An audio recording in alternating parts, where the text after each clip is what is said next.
yang memiliki dedikasi dan keberpihakan yang kuat terhadap ketenagakerjaan di Indonesia. Nyonya Hafso tidak pernah menyangka anaknya akan mendapat kepercayaan sebagai Menteri Tenaga Kerja.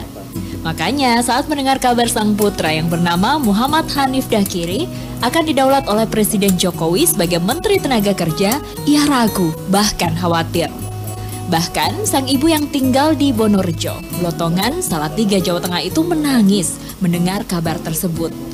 Sikap sang ibu memang sering nonton berita-berita di televisi yang menampilkan aneka perilaku pejabat dan politisi.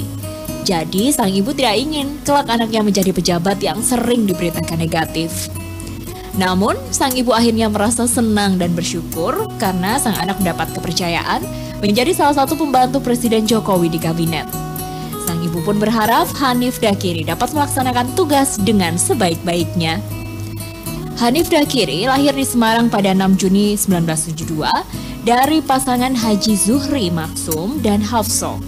Sang ayah seorang guru sekolah dasar dengan status pegawai negeri sipil. Pasangan Zuhri dan Hafso hidup dalam keluarga sederhana. Mereka sangat peduli pada pendidikan anak-anak. Untuk membiayai anak-anak sekolah, sang ayah selain mengajar juga bekerja sampingan sebagai tukang bangunan. Sementara sang ibu sampai rela menjadi tenaga kerja di Arab Saudi. Semua itu mereka lakukan agar dapat membiayai pendidikan anak-anak mereka sampai perguruan tinggi. Oktober 2014, Hanif Dakiri dilantik menjadi Menteri Tenaga Kerja Republik Indonesia oleh Presiden Jokowi. Saat dilantik, Hanif Dakiri masih menjabat sebagai anggota DPR RI dari fraksi Partai Kebangkitan Bangsa. Presiden Jokowi menyebut Hanif Dakiri sebagai sosok profesional partai yang memiliki keberpihakan kuat terhadap masalah ketenagakerjaan di tanah air. Hanif Dakiri sendiri bukan orang yang baru berurusan dengan masalah ketenagakerjaan. Ia pernah menjadi ketua lembaga studi advokasi buruh PBPMII. Kemudian saat Erman Suparno menjabat Menteri Tenaga Kerja, Hanif menjadi staf khusus menteri. Selain itu, jauh sebelum menjadi anggota DPR, Hanif banyak aktif di sejumlah kegiatan advokasi buruh, petani, dan sosial. Hanif Dakiri dikenal tegas bahkan keras terhadap perusahaan-perusahaan pengerah tenaga kerja yang terbukti nakal. Hanif Dakiri bahkan pernah menggerebek dan menutup tempat penampungan tenaga kerja Indonesia atau TKI yang melakukan banyak pelanggaran.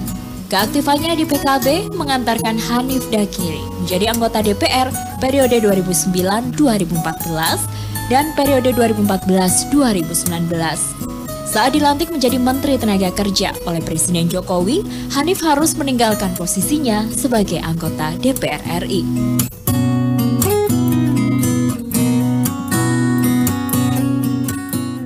Oke, nah ini kan sudah menjadi menteri nih, apakah kemudian gimana sih Pak ketika menjadi Menteri Tenaga Kerja? Karena kan katanya juga dulu Ibu seorang TKW begitu ya. Ini perjuangannya gitu ketika Ibu menyekolahkan anak-anak, karena yang seperti yang saya baca ini, saya konfirmasi ke Bapak nih jadinya. Memang Ibu menjadi TKW karena untuk menyekolahkan anak-anaknya ini supaya anak-anak ini tetap melanjutkan ke pendidikan tinggi. Itu menjadi inspirasi juga untuk Bapak ketika membuat program-program untuk tenaga kerja. Saya beruntung, saya bersyukur karena kedua orang tua saya ini dalam kehidupannya yang secara ekonomi terbatas, tapi mereka ini sangat percaya kepada pendidikan. Pendidikan menurut Bapak dan Ibu saya itu adalah jalan tol untuk merubah nasib. Nah itulah kenapa semua upaya yang halal dilakukan itu untuk memastikan agar anak-anaknya bisa sekolah. Makanya walaupun keluarga saya ini keluarga yang sangat biasa-biasa saja untuk tidak menyebut diri miskin, kira-kira gitu. Itu ya akhirnya bisa sekolah semua. Jadi di keluarga saya itu sarjana semua. Sarjana semua. Bahkan bapak saya itu menjadi sarjana itu umur 53 tahun. Jadi dia berjuang dulu untuk anak-anaknya, setelah anak-anaknya selesai kuliah semua, baru kemudian dia ikut kuliah. Dia kuliah, dia menyelesaikan sarjana. Sekarang hanya tinggal ibu saya satu-satunya di rumah yang nggak sarjana dan tidak lulus SD. Tapi bisa menghasilkan anak-anak yang alhamdulillah. Alhamdulillah, makanya sukses ya. Yang terpenting buat orang tua sekarang kalau menurut saya itu kepercayaan terhadap dunia pendidikan itu penting.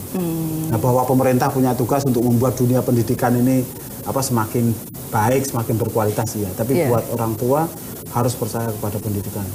Sehingga kalau nanti punya anak itu, anak bukannya misalnya ditinggali harta, tapi harus ditinggali ilmu pendidikan harus itu ya, tinggali karakter dan semacam itu. Oke, baik. Nah, pengalaman menjadi seorang anak TKW begitu, apakah kemudian bisa diterapkan ketika Bapak bicara mengenai mengurus tenaga kerja Indonesia, khususnya mereka yang para TKW, TKW, TKI? Diterapkan sih enggak, tapi setidaknya kan itu membuat saya merasa punya ikatan batin dengan para tenaga kerja Indonesia, khususnya yang bekerja di sektor domestik atau yang kadang kita sebut sebagai TKW itu. Jadi saya kan jadi merasa punya ikatan dengan mereka karena ibu saya dulu bagian dari mereka. Saya juga punya pengalaman dengan ibu saya misalnya, atau saudara-saudara saya yang lain, ketika mereka di penampungan, ketika mereka menjalani pelatihan, mendengar cerita-cerita mereka segala macam itu. Ya tentu keadaan berubah, tapi sekali lagi nilai pentingnya adalah kemudian ada semacam ya itu tadi keterikatan emosional, keterikatan batin gitu terhadap. Apakah ada juga mungkin ada sekedar titipan, mungkin merasa karena kan setidaknya Pak Hanif ini pernah menjadi anak dari seorang TKW gitu, ibunya TKW. Apakah misalnya ada titipan, wah Pak kan dulu kan Bapak begini-begini, sehingga akhirnya, atau juga bagaimana perasaan ibu ketika tahu Bapak menjadi Menteri Tenaga Kerja? Ya kalau ibu sih pasti ya senang, bangga ya, terharu gitu lah. Ya namanya juga hanya sekedar TKW lah kira-kira gitu, terus kemudian anaknya bisa berkembang dan kemudian diberikan penghargaan bahkan oleh presiden dengan dipercaya menjadi menteri, ya tentu sesuatu banget lah itu buat ibu saya. Oleh karenanya kalau buat saya, bagaimana ini biar bisa menjadi dasar bagi semangat saya misalnya untuk bisa terus memberikan pelayanan dan perlindungan yang terbaik lah kepada para TKI kita. Suka dukanya ketika waktu itu Bapak ditinggal ibu bekerja di luar negeri itu seperti apa sih Pak? Wah banyak kalau suka duka. Ini membentuk karakter Bapak sekarang juga nih kayak. Bisa dikatakan seperti itu ya? Akhirnya mandiri. Salah satu yang paling nampak ya kemandirian, lalu kemudian kepercayaan kita pada kerja keras gitu. Karena dulu kan kita berbagi tugas, saya sama adik-adik kan. Karena juga bapak saya kan dia juga ngajar di SD, terus kemudian juga bercocok tanam segala macam itu. Terus kadang juga serabutan. Jadi kita yang di rumah kan ya masak misalnya, nyuci piring, bersih-bersih rumah, itu kan harus digilir tuh di antara kami-kami ini yang ada di rumah kan. Nah, terus bahkan ketika ini yang sering saya ceritakan juga, ketika bapak saya memperbaiki rumah kan akhirnya saya juga harus ikut terlibat untuk ikut bangun rumah itu. Bangun rumah ya? Ya bangun rumah, jadi bikin apakah semennya bikin sendiri, batu batanya sendiri? Batu batanya bikin sendiri.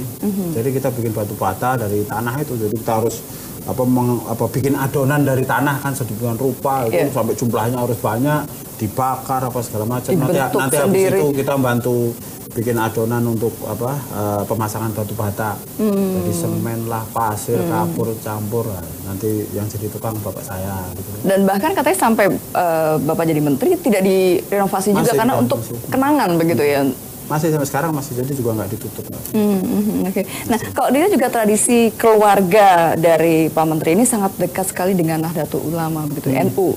Nah, sejauh mana ini pengaruhnya? Ya sangat. Tradisi seperti apa yang diturunkan dari Bapak kepada? Dari segi tradisi atau amaliyah ya, tradisi agama. Tradisi agama karena kami terlahir dari keluarga dan lingkungan Nahdlatul Ulama. Jadi akhirnya tradisi yang berkembang di saya tradisi NU, tradisi pesantren, baik itu dalam beragama maupun melakukan kegiatan sosial di masyarakat. Jadi ya kita tahlilan, kita maulidan, kita manakiban, kita baca yasinan kalau malam Jumat, kita sholawatan dan lain sebagainya, kita ziarah kubur dan seterusnya.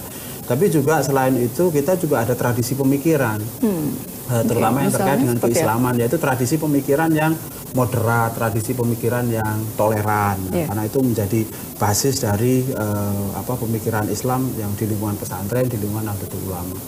Nah, yang ketiga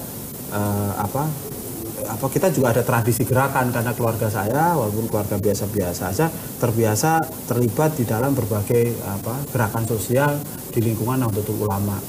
Makanya kalau di kampung saya ada nyanyian begini, bapakku NU, ibuku muslimat, Kang Masku Ansor, Mbak Yuku Fatayat, ikut NU memang nikmat, habis kenduri dapat berkah. Nah, kira-kira gitulah kalau di Indonesia kan itu.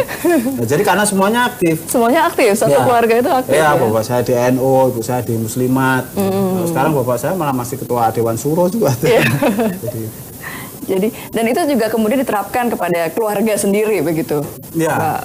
Salah satu keuntungannya adalah karena itu terkait dengan soal karakter ya, satu karakter, yang kedua juga tradisi berpikir, terutama dalam hal kita melihat orang lain, soal toleransi, soal perbedaan pendapat.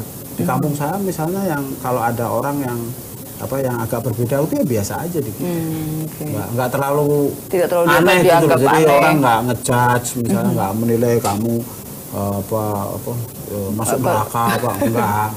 Karena berbeda begitu ya. Iya, ya kita saling justru toleransi, saling menghargai, menghormati itu sangat terasa sekali ya. Oke, kita akan ngobrol lebih lanjut lagi nih masalah-masalah ketenagakerjaan di Indonesia. Karena tampaknya juga banyak sekali yang bisa kita bicarakan. Kita akan kembali saat lagi tetap bersama kami.